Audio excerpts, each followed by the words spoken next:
चलिए बिस्मिल्लाहिर्रहमानिर्रहीम। आप लोगों को आवाज़ आ रही है और आपको सर की स्क्रीन नज़र आ रही है?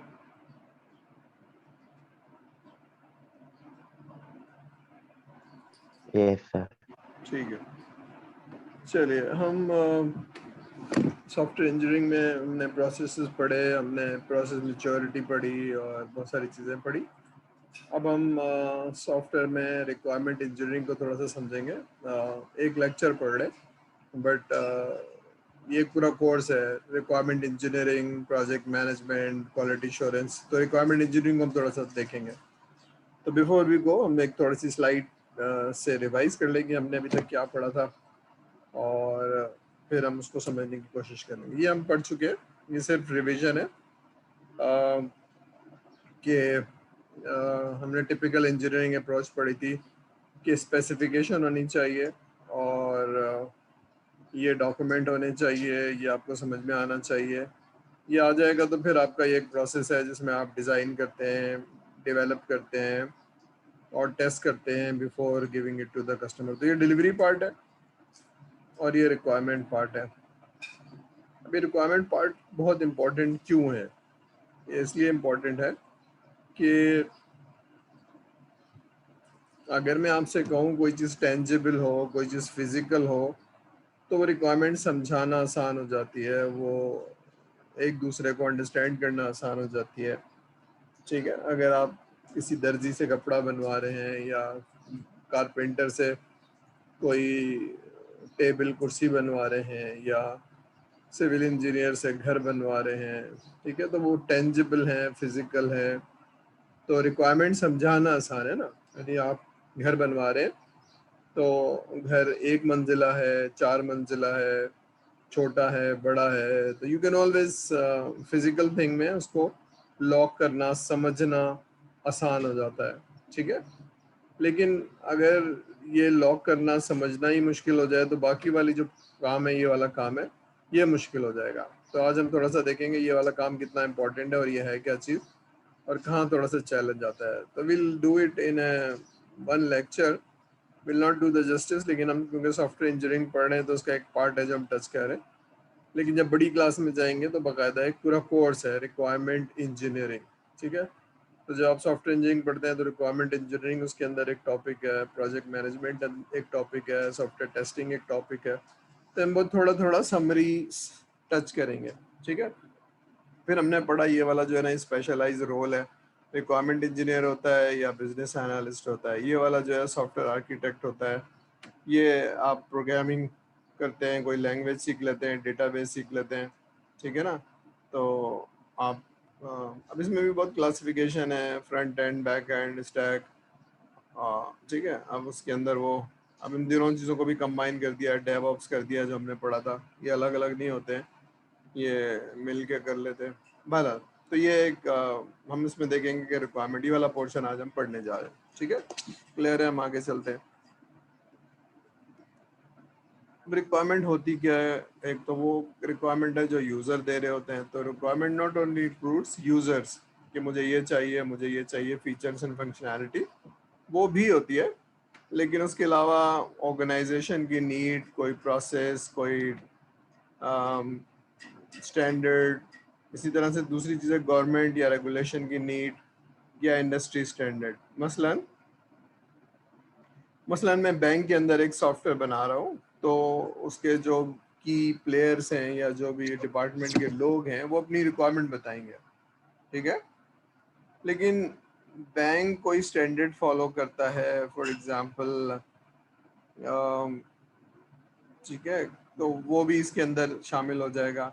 इसी तरह से स्टेट बैंक की रेगुलेशन की जो भी नीड्स हैं, ये होना चाहिए, ये नहीं होना चाहिए, वो यूज़र नहीं बताएगा, लेकिन मुझे मालूम होना चाहिए स्टेट बैंक की, अगर बैंक की सॉफ्टवेयर बना रहा हूँ तो वो रेगुलेशन इसमें शामिल होनी चाहिए। इसी तरह से बैंक की कोई इंडस्ट्री का कंप्लाइंस है वो इसके अंदर होना चाहिए। ठीक है, ये सारी चीज़ें इसके अंदर होंगी। जब आप एक एप्लीकेशन बनाते हैं तो ये नहीं बोलते जिस तरह बिल्ट एंड फिक्स में बताइए क्या बनाना है, तो बताइए क्या बनाना है तो बता देगा, लेकिन देयर आर अदर थिंग्स।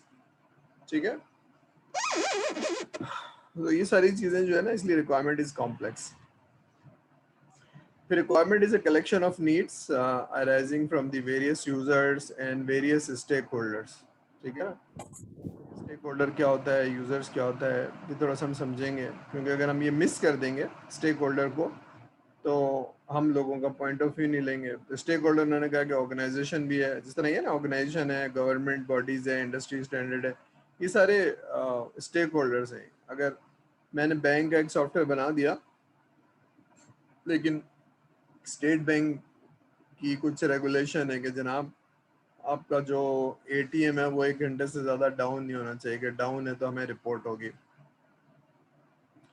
तो अगर ये रिपोर्ट नहीं है उसमें और वो इंटीमेशन नहीं आती है तो वो इंडस्ट्री स्टैंडर्ड नहीं है या बैंक की रिक्वायरमेंट पूरी नहीं कर रहा है। तो जो बनवाने वाला उसने तो नहीं बताया होगा, लेकिन वो कहेगा कि जी ये तो आपको पता होना चाहिए था, आप बैंक के साथ काम कर रहे हैं तो you should know what are the requirements of the standard.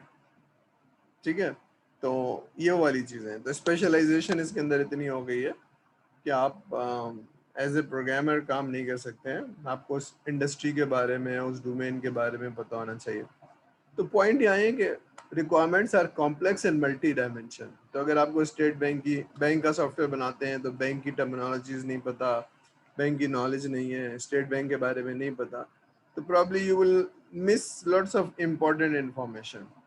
ठीक है, इसी तरह से इंडस्ट्री स्टैंडर्ड है। हम एक सॉफ्टवेयर बना रहे थे तो बैंक ने पूछा जो आपका सॉफ्टवेयर ये बेजल 2 कंप्लाइंट है। अब खैर तो बेजल 3 आ गया, अब हमें पता ही नहीं है बेजल 2 क्या चीज़ होती है।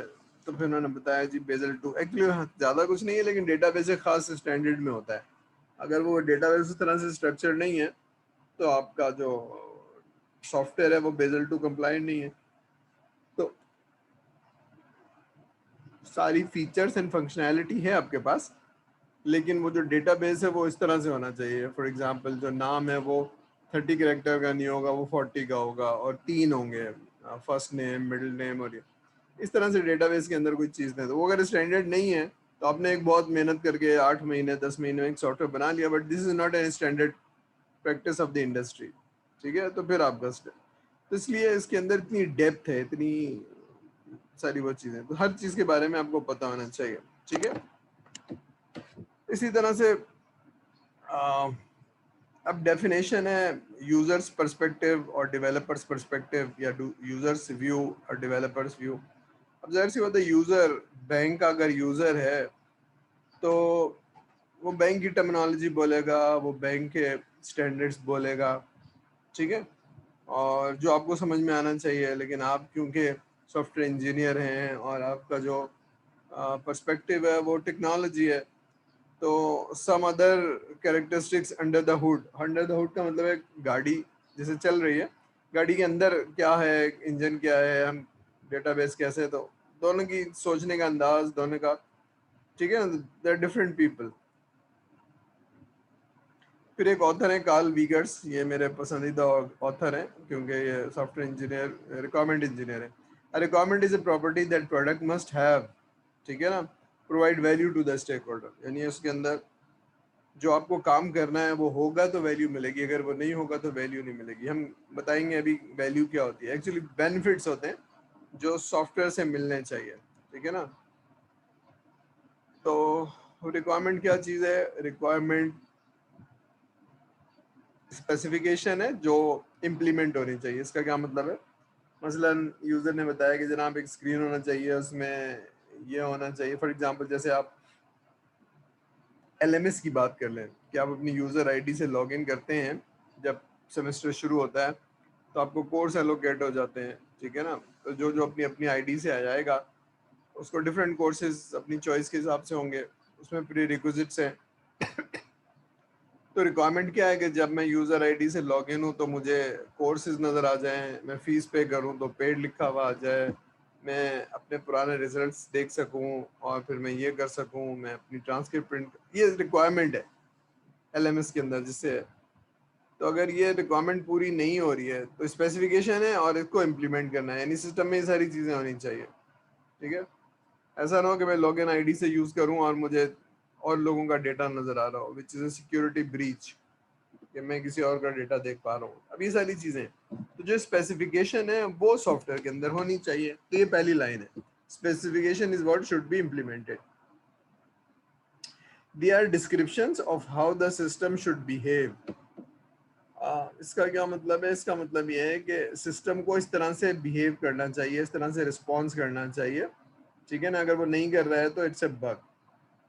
इसको यूं समझ लीजिए, एक कैलकुलेटर आप खरीद के लाएं दुकान से और आपको मालूम है कि 2 और प्लस और 2 का बटन दबा के मैं इजिकल टू दबाऊं तो इसका क्या जवाब होना चाहिए? तो it should behave in a certain way कि 2+2 दबाऊं तो 4 आना चाहिए, ठीक है? तो आपको उसका बिहेवियर पता है। इसी तरह से कोई भी आप फंक्शन लगा रहे हैं कैलकुलेटर के अंदर, प्लस का, माइनस का, मल्टीप्लाई का, तो you should know the answer. तो कैलकुलेटर को वो करना चाहिए जो हमारी रिक्वायरमेंट है या हमारा एक्सपेक्टेड बिहेवियर है, ठीक है? अगर वो नहीं कर रहा तो कैलकुलेटर सही नहीं है। अंदर क्या है उसके, कैलकुलेटर के अंदर सर्किट कैसा है, कितना ज़बरदस्त है, कहाँ का बना हुआ है, you are not concern. Your concern is ये एक डब्बा है जिसको मैं बटन दबाता हूँ। तो सॉफ्टवेयर भी ऐसी चीज़ है कि वो किस लैंग्वेज में लिखा गया है, किसने डिज़ाइन किया है, पता नहीं, लेकिन मेरी ये रिक्वायरमेंट है, मेरी ये रिक्वायरमेंट है और उसको इस तरह से बिहेव करना चाहिए, ठीक है? देयर में भी कंस्ट्रेंट्स, ठीक है? सॉफ्टवेयर डेवलपमेंट में कंस्ट्रेंट्स क्या होती हैं? लिमिटेशन होती है। कंस्ट्रेंट टेक्नोलॉजी के हो सकते हैं, कंस्ट्रेंट टाइम के हो सकते हैं, कंस्ट्रेंट बजट के हो सकते हैं, कंस्ट्रेंट एक्सपीरियंस के हो सकते हैं। मसलन मसलन एक सॉफ्टवेयर हाउस है जो कि एक टूल में सॉफ्टवेयर बनाते हैं, जो पुराने टूल हैं, फॉर एग्जांपल डॉट नेट में बनाते हैं, और एक कंपनी कहती है कि जी हमें तो फ्लटर में बना दीजिए या किसी और टूल में बना दीजिए। तो योर एक्सपीरियंस इज कंस्ट्रेंट। आपने कभी बनाया नहीं है टूल में, तो फिर आप सीखेंगे और फिर उसको पहली दफ़ा बनाएंगे, और दैट इज़ ए कंस्ट्रेंट, ठीक है ना? इसी तरह से ये टेक्नोलॉजी का कंस्ट्रेंट है। या फिर आप एक ख़ास डोमेन में सॉफ्टवेयर बनाते थे, फॉर एग्जांपल इंश्योरेंस के सॉफ्टवेयर बनाते थे, लेकिन अब एक आपसे फार्मास्यूटिकल कंपनी कह रही है कि सॉफ्टवेयर बना दीजिए, तो business is a domain constraint, यानी आपके ज़्यादातर लोगों ने फार्मास्यूटिकल को नहीं पता है, आपको फलाने सॉफ्टवेयर बनाते थे आप, ठीक है? इसी तरह से टाइम एक कंस्ट्रेंट हो सकता है। जैसे आप FIP करेंगे तो FIP 2 सेमेस्टर यानी 7th और 8th सेमेस्टर में आपको FIP करना होता है, तो टाइम इज ए कंस्ट्रेंट, तो दैट इज ए कंस्ट्रेंट, ठीक है ना? तो बहुत दफ़ा लाइसेंस कंस्ट्रेंट हो सकता है। हम बैंक के लिए सॉफ्टवेयर बना रहे हैं और हम लेटेस्ट टूल में बना रहे हैं, बैंक कहता है भाई लेटेस्ट टूल में नहीं चाहिए, हमारे पास तो पुराना वाला लाइसेंस है, तो उस पर बना के दो, क्योंकि बना के दोगे तो फिर तुम्हारी वजह से 1,000 लाइसेंस थोड़ी लेंगे माइक्रोसॉफ्ट से, वो एक अलग कॉस्ट है। यानी आपने एक सॉफ्टवेयर दिया है 10 लाख रुपए का या 20 लाख रुपए का, तो लाखों रुपए तो हमें लाइसेंस की कॉस्ट के लग जाएंगे, तो ये कंस्ट्रेंट हो सकता है, ठीक है? तो ये सारी चीजें पता होनी चाहिए before you go into the requirement, ठीक है? तो above definitions are diversity of the requirement types. थोड़ा सा पढ़ते हैं। अब ये लैक ऑफ कॉमन डेफिनेशन, कोई क्या कहता है, कोई क्या कहता है, कोई क्या कहता है, ठीक है? तो यूज़र रिक्वायरमेंट कहा जाता है, सॉफ्टवेयर रिक्वायरमेंट कहा जाता है, फंक्शनल रिक्वायरमेंट कहा जाता है। हम पढ़ेंगे फंक्शनल क्या होती है, नॉन फंक्शनल क्या होती है। बिजनेस के अंदर BRD कहलाता है, बिजनेस रिक्वायरमेंट डॉक्यूमेंट, ठीक है ना? जब आप बैंक्स में जाएंगे तो they will use the terminology business requirement document, ठीक है? हमारे यहाँ SRS ज़्यादा कहा जाता है, सॉफ्टवेयर रिक्वायरमेंट स्पेसिफिकेशन, ये टर्मिनोलॉजी है, ये चीज़ एक ही है। Customer definition of requirement might sound like high level product concept. अच्छा, कस्टमर क्या करता है? जैसे कस्टमर और चीज़ों में कहता है ना कि आप इस तरह से बना दें, और बहुत डिटेल नहीं देता है, तो एज्यूम करता है कि सॉफ्टवेयर भी ऐसे ही बन जाएगा। मसलन कस्टमर किसी अ,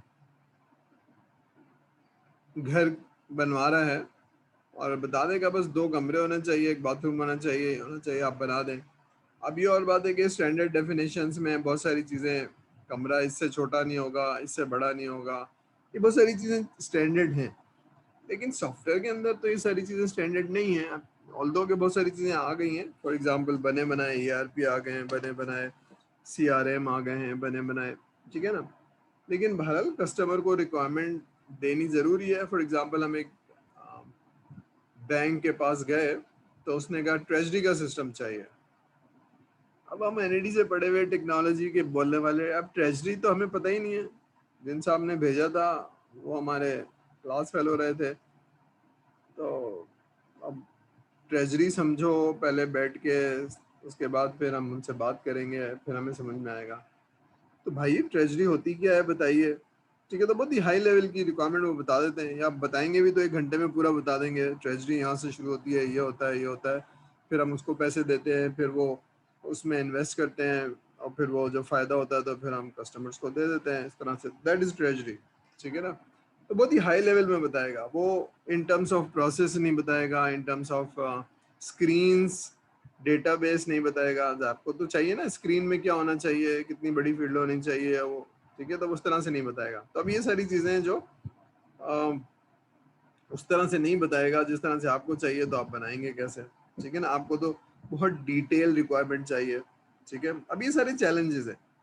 ठीक है, आखिरी लाइन पढ़िए, the diversity of the definition leads to confusion and frustration. ठीक है ना? कम्युनिकेशन के प्रॉब्लम है।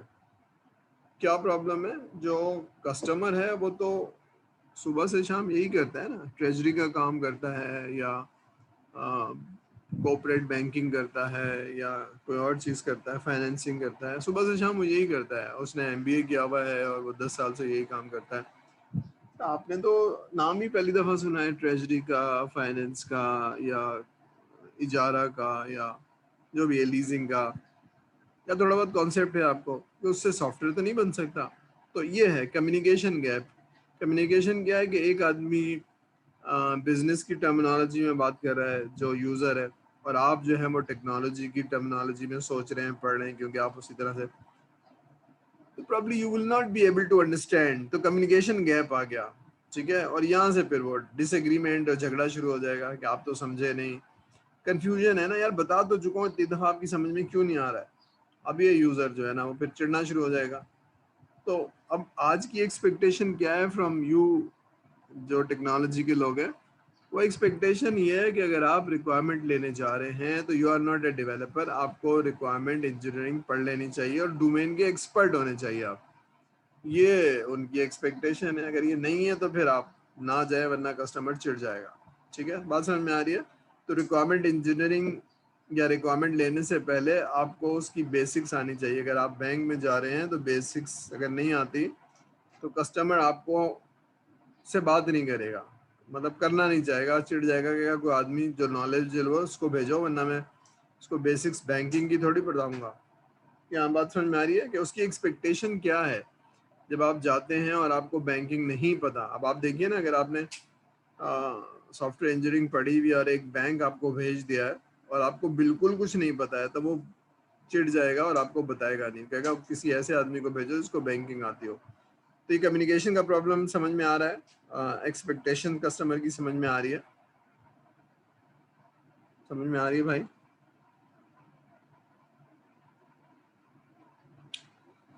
चलिए, अच्छा ये थोड़ा सा मैं आपको बता दूं कि क्लास पार्टिसिपेशन के भी नंबर होते हैं, मिड टर्म और असाइनमेंट्स के भी नंबर होते हैं। लेकिन अगर कोई सर से बात ही नहीं कर रहा है, बस लॉग इन करके गायब हो गया, तो आप पार्टिसिपेट करिए क्लास में, उसके भी नंबर है। ठीक है, अब कम्युनिकेशन अच्छी कैसे होगी, कैसे फैसिलिटेट होगी? ठीक है, तो अगर आप फ्रेंच बोलते हैं तो मुझे भी फ्रेंच सीखनी पड़ेगी, अगर आप चाइनीज़ बोलते हैं तो मुझे भी चाइनीज़ सीखनी पड़ेगी, अगर आप बिजनेस की लैंग्वेज बोलते हैं तो मुझे भी बिजनेस की लैंग्वेज सीखनी पड़ेगी। ठीक है, तो इसका क्या मतलब है? जो लोग रिक्वायरमेंट लेने जा रहे हैं उनको बिजनेस की रीजनेबल नॉलेज होनी ज़रूरी है। ठीक है, तब वो बात कर पाएगा। ठीक है, तो हमारे यहाँ से ऐसे लोग जो इंश्योरेंस के सॉफ्टवेयर बना चुके थे, या बैंकिंग के सॉफ्टवेयर बना चुके थे, या जो उस डोमेन में काम कर चुके थे, उन लोगों को लीड कराया जाता था। तो वो कम्युनिकेशन को फैसिलिटेट करते थे, रिक्वायरमेंट को समझते थे, फिर बाकी टीम को बताते थे। पहली बात, तो इसका मतलब है आपको बिजनेस सीखना पड़ेगा। ठीक है, तो there is a software house called Pentasoft. तो पेंटा सॉफ्ट ये वहाँ सिंगापुर का एक सॉफ्टवेयर हाउस है जो कुछ नहीं करता सिवाय इंश्योरेंस के सॉफ्टवेयर बनाने के। कुछ नहीं करता, बैंकिंग का सॉफ्टवेयर नहीं बनाएगा, कोई फार्मास्यूटिकल का नहीं बनाएगा, सिर्फ इंश्योरेंस का सॉफ्टवेयर। तो उनका हर आदमी जो है वो इंश्योरेंस की बात करता है, उसकी नॉलेज इतनी अच्छी है कि कस्टमर से बात करते हुए उन लोगों को प्रॉब्लम नहीं होता। ठीक है, तो पहली चीज। Number 2, do not assume. Software के अंदर कोई चीज अजम्पशन नहीं होगी, हर चीज लिखी जाएगी और वेरीफाई होगी। ठीक है, तो do not assume that all stakeholder share a common notion of the what requirements are. ठीक है ना, वो कुछ और बैकग्राउंड से, आप कुछ और बैकग्राउंड से हैं। ठीक है, इसी तरह से देख लीजिए कि अगर आप एक कंप्यूटर साइंस के स्टूडेंट हैं तो आपकी नॉलेज और आपका बैकग्राउंड डिफरेंट है सर से। मेरा, मैं भी सॉफ्टवेयर इंजीनियरिंग ही पढ़ा रहा हूँ, लेकिन मेरा बैकग्राउंड, मेरी नॉलेज, मेरा एक्सपीरियंस कुछ और है। ठीक है ना, तो do not assume. Establish definition, तो जाने से पहले कुछ चीज़ों को स्टैब्लिश कर लीजिए। ठीक है ना, मसलन हम क्या करेंगे, आप क्या करेंगे, हमारा क्या रोल है, आपका क्या रोल है। ठीक है, तो ये सारी चीज़ें ज़रूरी हैं। Specific role, communication. ठीक है, ठीक है। आई डोंट नो आप में से किसी ने अगर जहाज पे ट्रैवल किया है तो जी कुछ सवाल आ रहा है क्या? अच्छा, जिन लोगों ने जहाज पे ट्रैवल किया है, तो अगर आप जहाज की इमरजेंसी एग्जिट के पास बैठे हुए हैं तो एयर होस्टेस आके आपसे कहती है कि सर अगर जहाज खराब हुआ या इसको ऐसा हुआ तो आप ऐसा करेंगे, आप ऐसा करेंगे, आप ऐसा करेंगे। अब मैंने 3 दफ़ा ट्रैवल किया लेकिन कभी खुदा ना खास्ता ऐसा नहीं हुआ, लेकिन बहरहाल वो एक बता देती है कि अगर खुदा ना खास्ता ऐसा हुआ तो you know these are the condition that you need to fulfill. ठीक, तो इसका मतलब है कोई काम शुरू करने से पहले, फ्लाइट शुरू करने से पहले इम्पोर्टेंट स्टेक होल्डर को समझा देना ज़रूरी है। तो इसी तरह से जब मैं रिक्वायरमेंट लेने जाऊँ तो मैं बताऊँ कि जनाब क्योंकि इनटेंजिबल है इसलिए मुश्किल होगी, इसलिए आपको ऐसे करना होगा और हमें ऐसे करना होगा। अगर आप ऐसे नहीं करेंगे तो हम सही रिक्वायरमेंट नहीं ले पाएंगे, और हर आदमी अगर अपना रोल प्ले नहीं करेगा तो फिर ये मैच जीतना मुश्किल हो जाएगा, क्योंकि टीम स्पिरिट है ना, आपका भी एक रोल है, मेरा भी एक रोल है, हम सब एज ए टीम काम करेंगे तो अच्छा रिजल्ट आएगा। ठीक है, जैसे अभी याद हो मैंने आपको कहा होगा जब ऑन जब हम क्लासरूम में थे तो इतना चैलेंज नहीं था, आप मेरे सामने थे, मैं आपके सामने था। लेकिन हम क्योंकि हम ऑनलाइन पढ़ रहे हैं, एक दूसरे को देख नहीं पा रहे हैं, तो दैट्स अ चैलेंज। तो मैंने आपको कहा कि जनाब पार्टिसिपेट करिए, सवाल करिए क्लास में आने से पहले। क्यों? इसलिए कि अगर आप ये नहीं करेंगे तो हमारा और आपका एक अलग अलग रोल है। हम, मैंने सिखाना है और आपने सीखना है, तो वो सीखना सिखाना इतना इफेक्टिव नहीं होगा। कम्युनिकेशन का चैलेंज आएगा, अंडरस्टैंडिंग का चैलेंज आएगा। ठीक है, तो मुझे मालूम है और आपको भी मालूम है, ठीक है ना, क्लासरूम में नहीं है तो will have to make an extra effort, वरना ये लर्निंग का प्रोसेस सक्सेसफुल नहीं होगा। ठीक है, लर्निंग जो है वो 50% हो जाएगी, 60-70 हो जाएगी, 100% से कम हो जाएगी। ठीक है, तो यहाँ पर भी हम क्योंकि एक्सपीरियंस है, हम सॉफ्टवेयर बनाते हैं, तो हमें मालूम है कि अगर ये लोगों ने अपना रोल प्ले नहीं किया, कम्युनिकेशन गैप रह गया, तो रिक्वायरमेंट ही सही नहीं है, तो बाकी डिज़ाइन, डेवलपमेंट, टेस्टिंग सब जो है वो उसमें गैप रह जाएगा और कस्टमर सेटिस्फाइड नहीं होगा और वैल्यू नहीं होगी। ये बात समझ में आ रही है?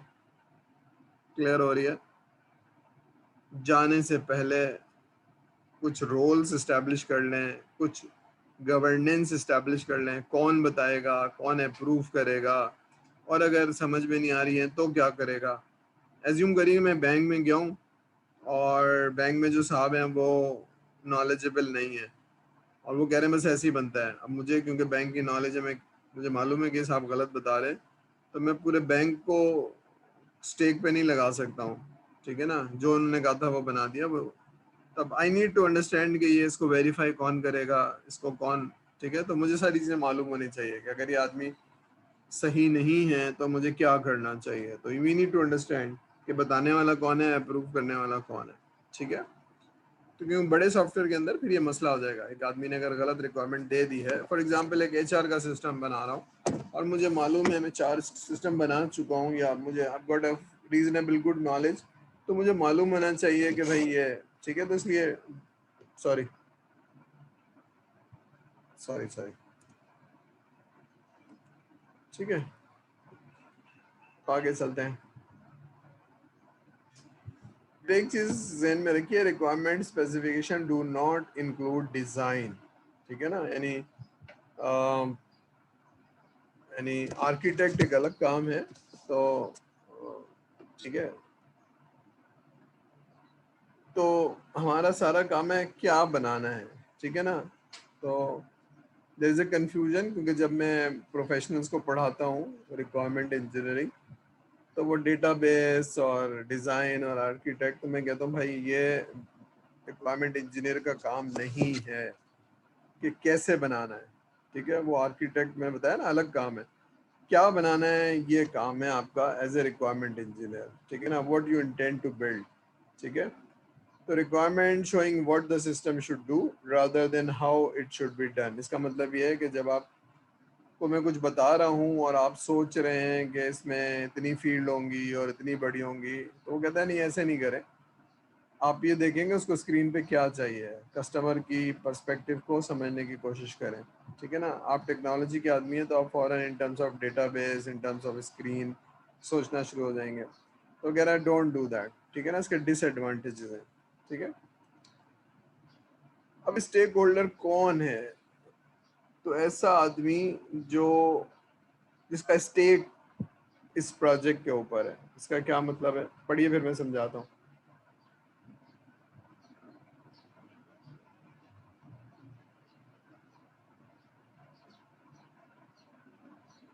ठीक है, those participants in software development, अब ये वो लोग हैं, चाहे वो रिक्वायरमेंट देने वाले हों, चाहे वो डेवलपमेंट टीम वाले हों, चाहे वो अप्रूव करने वाले हों, वो सारे पार्टिसिपेंट जो सॉफ्टवेयर डेवलपमेंट के प्रोसेस के अंदर पार्ट हैं। वो इंडिविजुअल हो सकता है, वो ग्रुप हो सकता है। इंडिविजुअल का मतलब है यू नो कोई एक्स्ट्रा नॉलेज है उसकी, या इस डिपार्टमेंट के अंदर के लोग हो सकते हैं, ठीक है ना। या पूरी ऑर्गेनाइजेशन हो सकती है जो इन्फ्लुएंस करेंगे स्क्रीन को, रिपोर्ट को, सॉफ्टवेयर को। भाई हमें तो ये चाहिए, हमें ये नहीं चाहिए, हमें ये चाहिए, ठीक है ना। तो इन्फ्लुएंस करेंगे कि उस तरह से, भाई हम तो इस तरह से बनाते हैं, ठीक है। तो सिस्टम को डायरेक्टली और इनडायरेक्टली सारे लोग, यानी स्टेक होल्डर वो हो गए जो सॉफ्टवेयर चलाने वाले, सॉफ्टवेयर के कंट्रोल करने वाले, या सॉफ्टवेयर के थ्रू कोई एडवांटेज लेने वाले, ये सारे वो लोग हैं। इसी तरह से बनाने वाली जो टीम है वो लोग भी, ठीक है। तो डायरेक्ट और इनडायरेक्टली ये सारे लोग स्टेक होल्डर हैं, ठीक है। जब आप रिक्वायरमेंट इंजीनियरिंग पढ़ेंगे तो पूरी एक डेफिनेशन है, उसको अनियन कहते हैं, कि किस तरह से बनाने वाले थोड़े से लोग हैं, यूज़ करने वाले बताने वाले थोड़े से और लोग हैं, लेकिन यूज़ करने वाले बहुत सारे लोग हैं। तो उसको एक अनियन डायग्राम का बनाया जाता है, लेकिन बाद में जब रिक्वायरमेंट इंजीनियरिंग पढ़ेंगे तब कुछ होगा। अब ये सब सारे लोग प्रोडक्ट स्टेक होल्डर है। कौन है? जो बनवाने वाला है सॉफ्टवेयर प्रोडक्ट को, प्रोडक्ट मैनेजर, उसकी team, various types of user, ठीक है ना, फ्रॉम द क्लाइंट।